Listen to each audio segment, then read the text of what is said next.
Évidemment.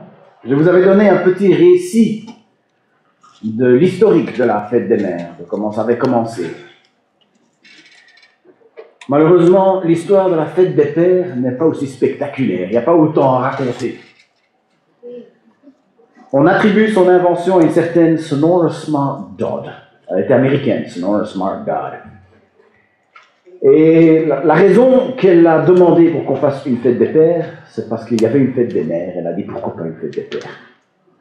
Rien de plus spectaculaire que ça.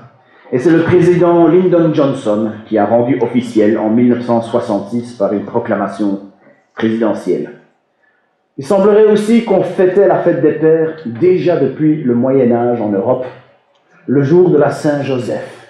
Quelqu'un connaît ces saints? Non? Quand même pas à ce point-là. Le 19 mars. On se doute bien pourquoi la Saint-Joseph est devenue fête des pères.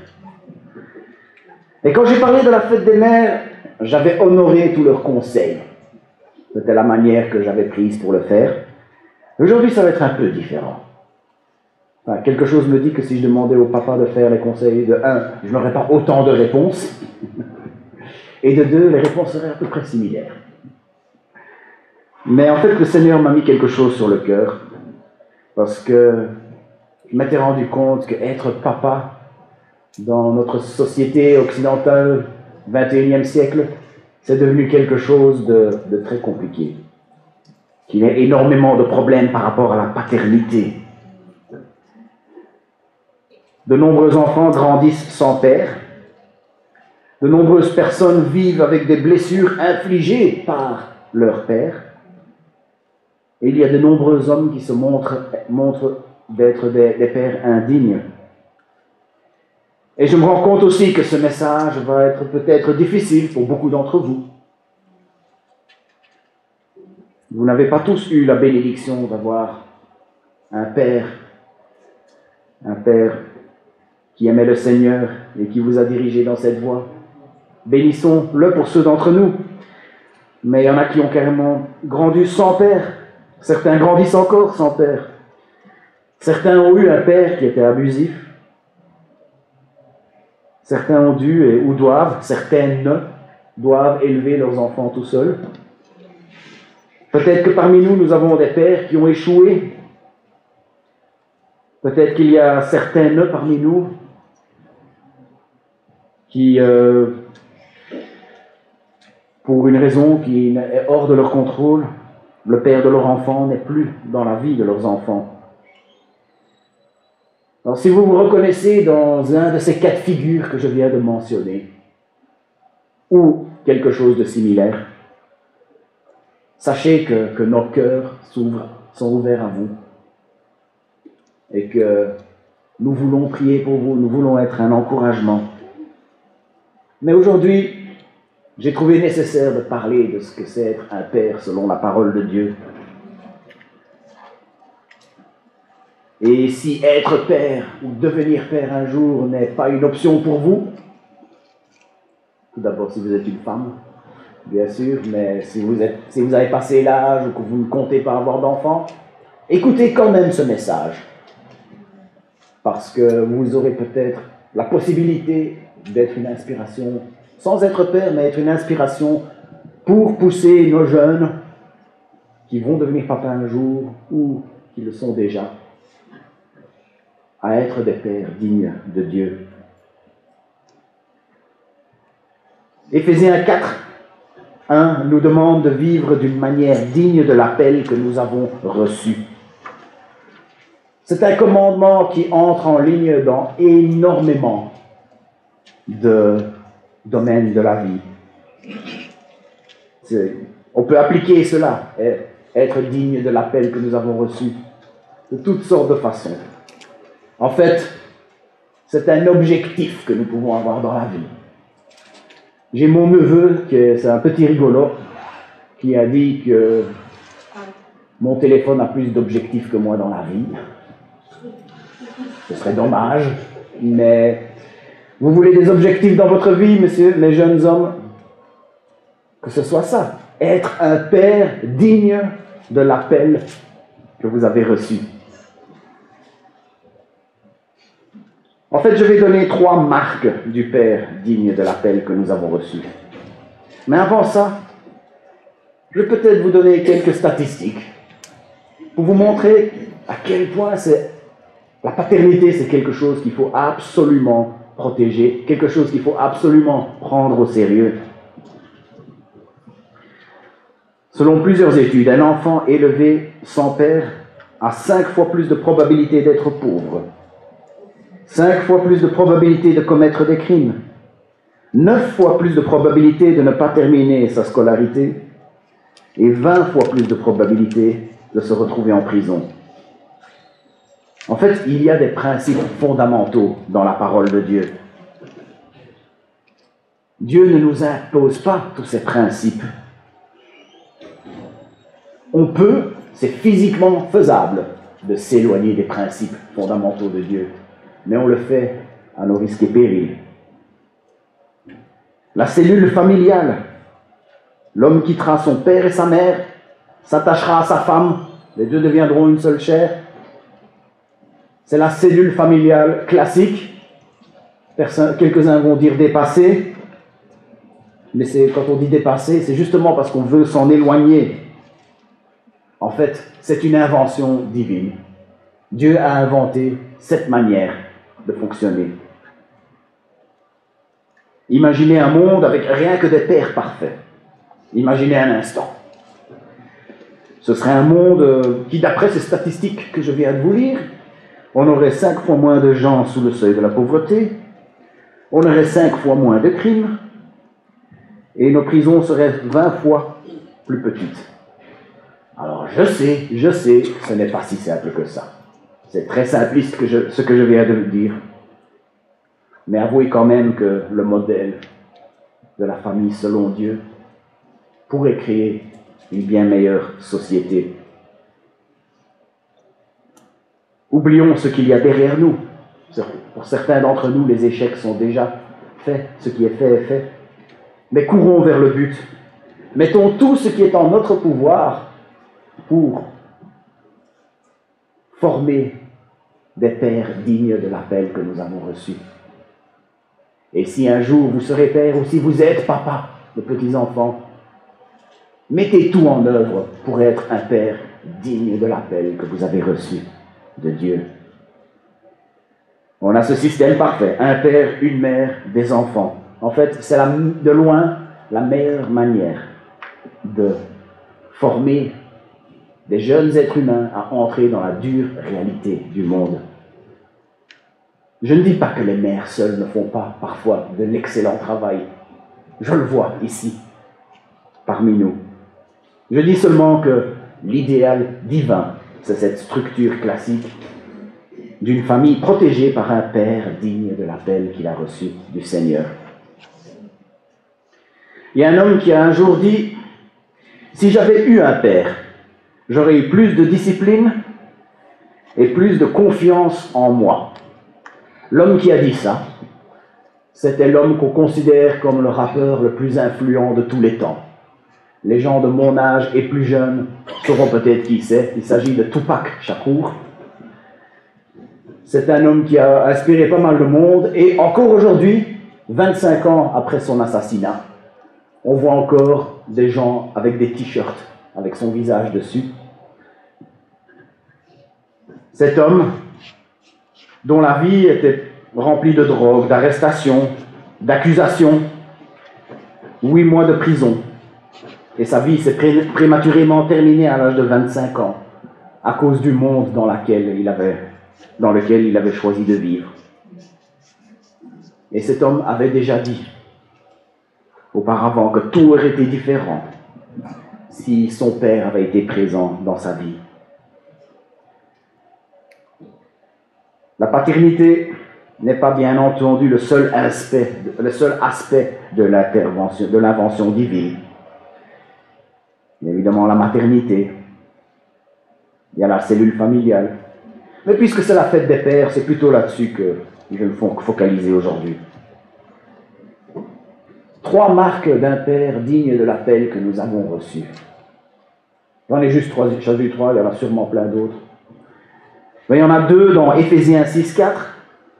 Et il y en a un dans Proverbe 20, au verset 7. La première marque d'un père digne de l'appel qu'il a reçu. Il n'irrite pas ses enfants. Ce verset est assez connu. Père, n'irritez pas vos enfants. Et puis il y a un passage similaire en Colossiens 9, 2, où il dit « N'irritez pas vos enfants pour ne pas les décourager ». Avec ce détail supplémentaire, je crois qu'on a une meilleure idée de ce qui est demandé. Ça nous indique qu'il ne s'agit pas de leur éviter les petites colères.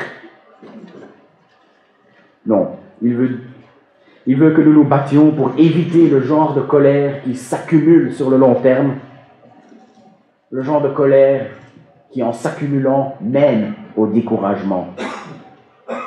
J'ai une fois mis un de mes enfants, je ne balancerai pas. Enfin, j'en ai que 3. Une fois, il y en a un que j'ai mis dans une colère noire. Il avait 1 an et demi à peu près.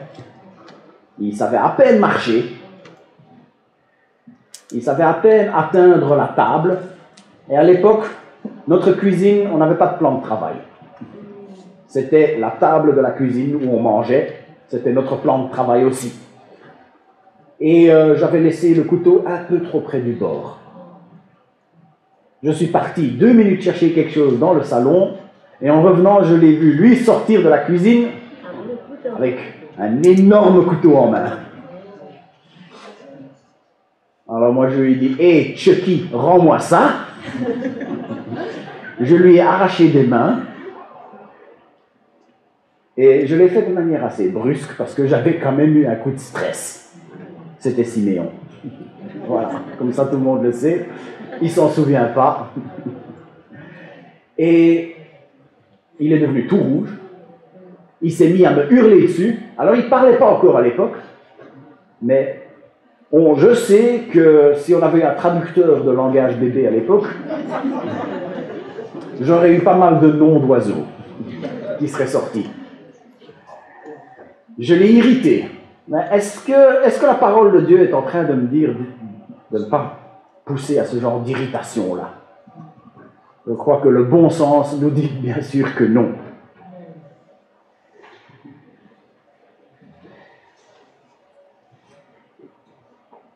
La parole de Dieu n'est pas en train de nous dire de faire tous leurs caprices pour ne pas qu'ils s'irritent. Maintenant que ça c'est dit, de quoi il s'agit alors? Dans le monde païen où vivait Paul, ainsi que dans beaucoup de foyers juifs, les pères régnaient sur leur famille en exerçant une autorité dominatrice, rigide. Les désirs et le bien-être des enfants et des épouses étaient quantité négligeable. L'apôtre affirme vigoureusement ici que l'autorité d'un père chrétien sur ses enfants ne devrait pas l'autoriser à imposer des exigences et des restrictions exagérées, car cela risquerait de plonger les enfants dans la colère, le désespoir et la haine. Quand la parole de Dieu dit « n'irritez pas vos enfants », il nous dit de ne pas agir envers nos enfants d'une manière qui va créer une colère qui va s'accumuler. Une colère qui, en s'accumulant, va mener au découragement. Je vous invite un jour à réfléchir. Vous connaissez des gens en colère dans votre vie, dans votre entourage. Il y a des gens en colère, on les connaît. Et si vous faites le tour de ces gens-là, vous allez vous rendre compte que chez chacun d'entre eux, le découragement tient le haut du pavé dans leur vie. Une colère qui s'accumule mène au découragement. Le travail de gestion de la colère qui mène vers une meilleure vie en communauté, c'est quelque chose qui se fait dans tous les sens. Et en fait, j'ai pris ce verset dans Éphésiens 4, mais en fait, toute cette deuxième partie d'Éphésiens, il est en train de parler de liens entre gens de la communauté chrétienne. Et il a quelque chose à dire pour ceux qui se mettent en colère. Il a quelque chose à dire pour ne pas mettre les gens en colère. Ça va dans tous les sens. D'ailleurs, il y a de quoi peut-être faire une série. Peut-être pour l'été, on verra ça. Mais ici, il est en train de parler spécifiquement des relations parents-enfants, père et enfants. Et il leur dit de ne pas les irriter. Mais revenons à la question des enfants. Est-ce que ce n'est pas un thème récurrent quand on entend des histoires de vie, des gens qui ont traversé d'énormes difficultés dans leur vie? Souvent, on les entend parler de ce que leur père leur avait fait. Michael Jackson, son père était la raison qu'il a fait toutes ces opérations qui ont défiguré. Macaulay Culkin, le nom ne vous dit pas grand-chose, le film dans lequel il a joué, Maman, j'ai raté l'avion, vous le connaissez peut-être. Lui aussi, il était complètement dominé, il s'est retrouvé complètement exaspéré et vidé à l'âge de 14 ans à cause du harcèlement moral de son père. À l'âge de 14 ans, il a complètement tout abandonné à cause de ça. Dans le domaine chrétien, je vous avais parlé de la mission Africa Enterprise. Leur ancien directeur, c'est un certain Stephen Lungu. J'ai pu le rencontrer et j'ai lu sa biographie. Et lui, son père l'avait hérité de la pire des manières, sa mère aussi, en l'abandonnant. Et il raconte dans toute sa biographie comment cet abandon de son père, cette colère qui s'est accumulée sur les années, l'a poussé à devenir terroriste, jusqu'à ce que le Seigneur vienne l'appeler à lui. Quand nous avons acheté notre maison, il y avait un garage derrière. Si vous venez chez moi, vous ne le verrez plus. Je l'ai abattu. D'ailleurs, j'ai eu très facile à l'abattre parce qu'il n'avait pas été fabriqué de manière très solide. Il avait été fabriqué sans permis par l'ancien propriétaire et sans plan. Et il y avait un toit en amiante en plus, avec des traverses en bois d'une certaine solidité. Quand il faisait beau, pas de souci, ça tenait. Quand il pleuvait dessus, pas de souci, ça tenait. Quand un flocon de neige tombait dessus, il tenait. Quand 1 million de flocons de neige tombaient dessus pour qu'on ait 1 centimètre de neige, il tenait. Mais est-ce que vous vous souvenez des tempêtes de neige de 2010?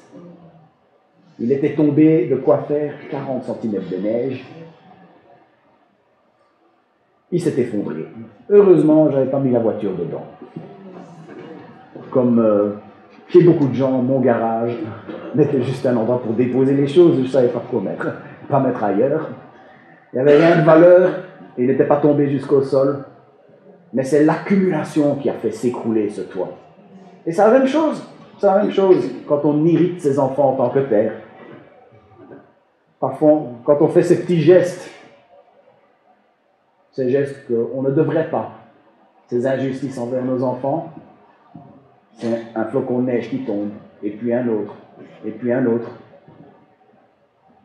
Et à un moment donné, ça fait une accumulation qui mène au découragement. Mes frères, ça devrait nous faire réfléchir dans tout ce que nous faisons ou tout ce que nous ne faisons pas à nos enfants. Ne les irritons pas de cette manière.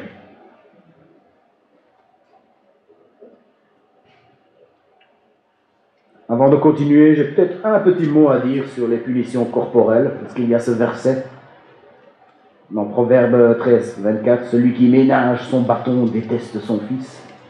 Celui qui l'aime n'hésite pas à le corriger. » Je pourrais avoir des ennuis en disant ce que j'ai dit, mais je calque ma vie sur la parole de Dieu. Il faut avoir le courage de ses convictions, comme on dit. Je pense que la parole de Dieu nous autorise les punitions corporelles. Et parfois, la punition corporelle est la seule solution pour que les enfants apprennent certaines choses primordiales qu'ils doivent apprendre. Néanmoins, je crois qu'il y a plusieurs choses que je dois ajouter à ça.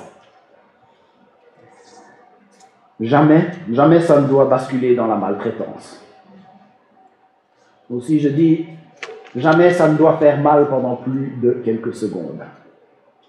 Si le lendemain il a encore mal, c'est que là, on a été trop loin, on est dans la maltraitance. Toujours, il faut que ce soit une dernière option. Quand toutes les autres options ont été écoulées, ou quand toutes les autres options ne sont pas des possibilités, c'est seulement là qu'on peut commencer à l'envisager. Jamais il faut que l'enfant doute de notre amour pour nous, l'amour que nous avons pour lui. Toujours l'objectif doit être de ramener dans la bonne voie. Il ne faut jamais que l'objectif soit celui de passer les nerfs. Très souvent, d'ailleurs nous on l'a vraiment très peu fait, parce que très vite on a trouvé des moyens beaucoup plus efficaces. J'ai déjà vu des enfants dire que « allez, donne-moi vite la fessée, comme ça je peux continuer à faire mes bêtises ». Je l'ai littéralement vu. Donc à partir d'un certain âge, ça ne sert plus à rien. Il y a des choses beaucoup plus efficaces pour apprendre des leçons importantes et l'obéissance. Père, n'irritez pas vos enfants, la première marque. Mais, la deuxième marque, élevez-le dans la discipline et l'avertissement du Seigneur. C'est ça, j'ai pris des mots un peu particuliers pour traduire ce verset. Alors, si ça intéresse quelqu'un, vous pouvez me contacter pour que je vous explique pourquoi je l'ai exprimé de cette façon. Mais un père digne de l'appel que nous avons reçu élève ses enfants dans la discipline et l'avertissement du Seigneur. Voilà notre plus grande responsabilité devant Dieu envers nos enfants, celui de leur enseigner les voies du Seigneur. Cela se passe par la discipline. Parfois, la seule façon de faire entrer quelque chose dans nos têtes, à nous tous, c'est la punition. Hébreu nous dit de ne pas prendre à la légère la discipline du Seigneur. C'est bien connu. C'est bien connu. Quand un mauvais comportement ne porte pas à conséquence, il y a peu de chances que ça cesse. Un jour à l'école, j'ai été pris en flagrant délit. Je tordais le bras à un de mes camarades de classe. Il m'avait bien énervé. Mais on était deux et on lui a bien tordu le bras. Il a eu mal, mais malheureusement, en fait, lui, il m'avait fait au moins 5 fois le jour d'avant. Mais lui, il avait été malin, il ne le faisait pas quand l'éducateur regardait. Moi, j'ai été pris. J'ai été pris en flagrant délit. Ensuite, il a dit, donnez-moi vos cartes d'étudiants. Sans nos cartes d'étudiants, on avait besoin de nos cartes d'étudiants pour toutes sortes de choses. Rendez-moi vos cartes d'étudiants et vous viendrez le chercher après les cours, à 4h10. Donc j'ai été après au bureau du préfet de discipline, et c'était le patron qui était là. C'était un certain monsieur Maréchal. Johnny Camnon n'est pas là aujourd'hui, mais il le connaissait bien. On a été à la même école secondaire, vous vous rendez compte? Moi et Johnny Camnon. Nous avons... et il était énorme, et il était tout le temps rouge. Et il hurlait à peu près 4 fois par jour. Mais il nous a vu venir, et il dit à monsieur Braquer, bon Bruce Lee, avant de récupérer votre carte, vous allez prendre ce sac et aller ramasser quelques papiers. Donc j'ai été ramasser les papiers, mais évidemment, c'était à 4h10, quand tout le monde traînait dans les allées. Avant de partir, ceux qui attendaient le bus, ils attendaient dans les allées avant d'aller prendre leur bus. Donc j'ai dû le faire devant à peu près la moitié des gens d'école. C'était l'humiliation. Eh bien, croyez-moi, j'ai plus jamais tordu de bras après ce jour-là. Il a fallu que ça m'a fait mal, pas physiquement, mais ça m'a fait mal. C'était la dernière fois que j'ai fait usage de violence dans cette école-là. Le mot correction explique bien l'idée. Si quelqu'un est sur la mauvaise voie, il faut corriger le cap. Si je veux aller vers la porte et que je vais par là, il faut corriger le cap. C'est ça la correction. La tendance à la violence de Martin, à l'âge de 14 ans, a été corrigée par cette petite humiliation. Alors je ne dis pas qu'il faut humilier vos enfants s'ils sont sur la mauvaise voie, mais c'est à vous de faire ce qu'il faut pour tenter de corriger le cap.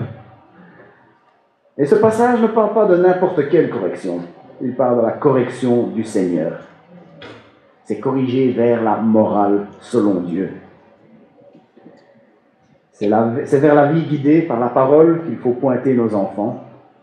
Il ne s'agit pas d'uniquement sévir contre tout ce qui menace notre confort ou notre image de marque. Il s'agit de sévir contre tout ce qui attriste le Seigneur.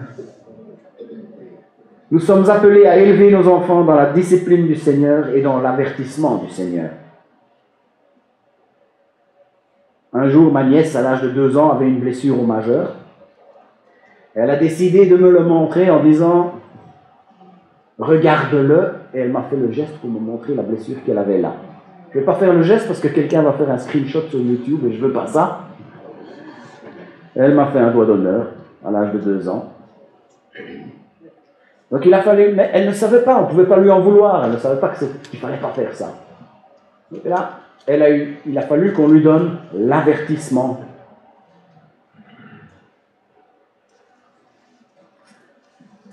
Mon père a été le premier à m'avertir contre les dangers de l'immoralité sexuelle. Aujourd'hui, j'ai la joie de pouvoir dire que je n'ai connu qu'une seule femme grâce à ces avertissements qu'il m'a donnés. Encore une fois, ce n'est pas n'importe quel avertissement.